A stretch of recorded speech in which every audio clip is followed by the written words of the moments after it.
Every so often, you'll go through a period in your life. You will see yourself as a failure because you don't see yourself operating in the way that you dreamed that you would. The pressure in your life right now has a purpose. It's not crushing you. It's pushing what's on the inside of you out. It shows you who you are. It's how you find out what's on the inside of you. I want to remind y'all of the power of the mind. You can think your way into stress.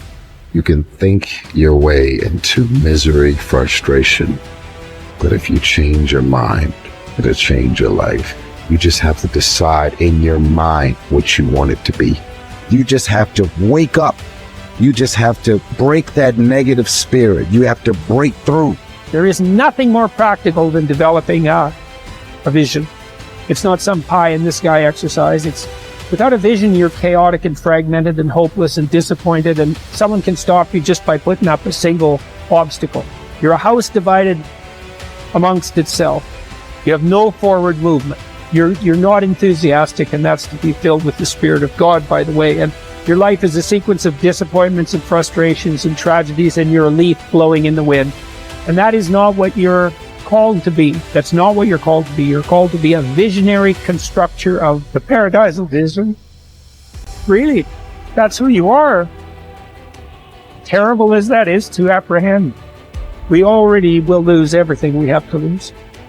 Right? We're all in this game, man. So there's, whether you want it to be this way or not, you are betting everything on your life. You don't know what you've got until all hell breaks loose. You don't know what you can take until the pressure is applied to your life. You don't know what you can endure until people stab you in the back and walk away from you. You don't know how much courage you have until you've been under fire and under struggle and under tribulation. Just as nature takes every obstacle, every impediment, and works around it, turns it to its purposes, incorporates it into itself, so too, a rational being can turn each setback into raw material and use it to achieve its goal. You can make anything very tough for yourself, or you can do anything playfully. There is nothing really tough or easy. It is the way people experience it that something becomes very tough or something becomes a joyful process. If you make light of yourself, life will never sit heavy upon your heart. It will be light. But you think too much of yourself, everything will become difficult. Sitting, standing, somebody looked at you like this, so much difficulty, isn't it? Somebody did not look at you, so much difficulty. This is because you have made yourself bigger than what you are. You have ideas about yourself, exaggerated ideas about yourself. If you become too serious about who you are, then everything becomes difficult. If you carry yourself lightly, then everything is with ease. There's two great words of antiquity everybody should learn. Here they are, one's positive and one's negative. Here's the positive word from antiquity, behold. That's the positive word. Behold the possibilities, behold the opportunity, behold the future and give it design.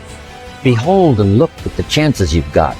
Behold, spring has come. Behold, the day has arrived. And the sun is shining and the shadows are fleeing away. Behold, the next person you can meet might be your friend for life. Behold, the next person might be a colleague forever. Behold, that's the positive word, behold.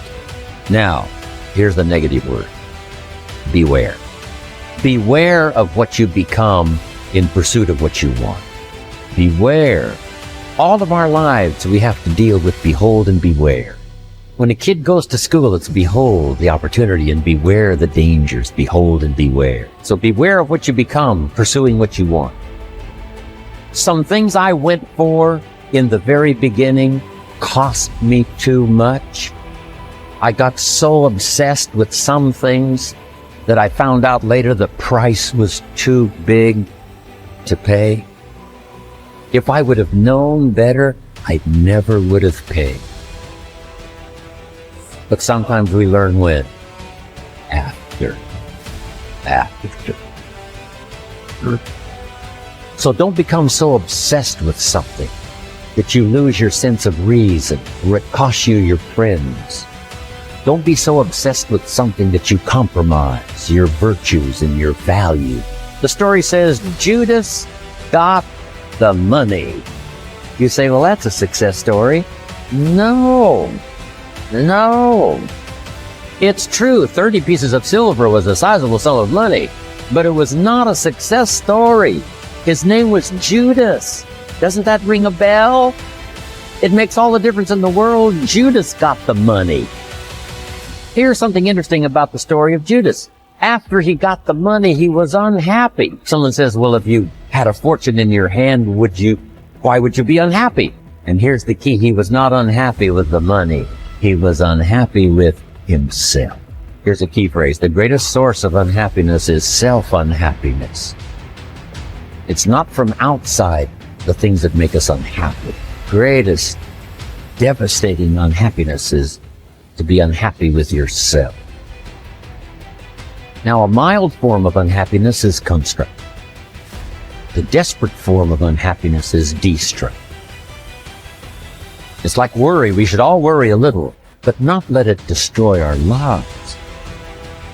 So it's called caution, but not undue caution. It's called fear and worry, but not the worry that kills you, not the worry that destroys you.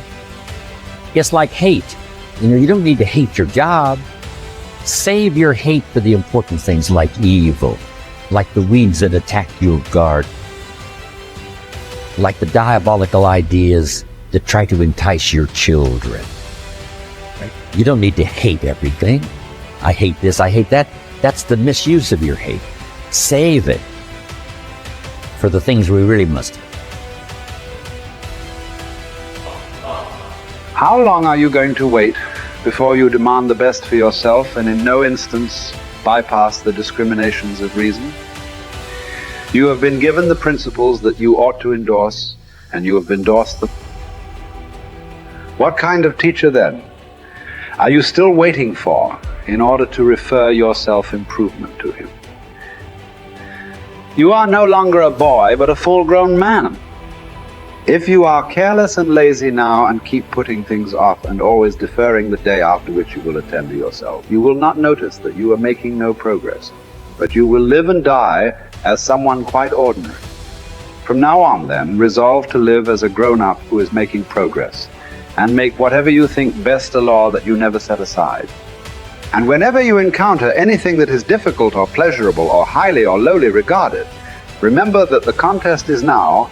You are at the Olympic Games. You cannot wait any longer, and that your progress is wrecked or preserved by a single day in a single event. Success is both a journey and a destination, isn't it? It is both the steady, measured progress toward a goal and the achievement of a goal. Success is an accomplishment, whether it be great or small, and it's an understanding of the potential and power of an entire human life. Success is an awareness of value, and it's the cultivation of value through discipline. It can be tangible or intangible. Success is a process of turning away from something in order to turn toward something else.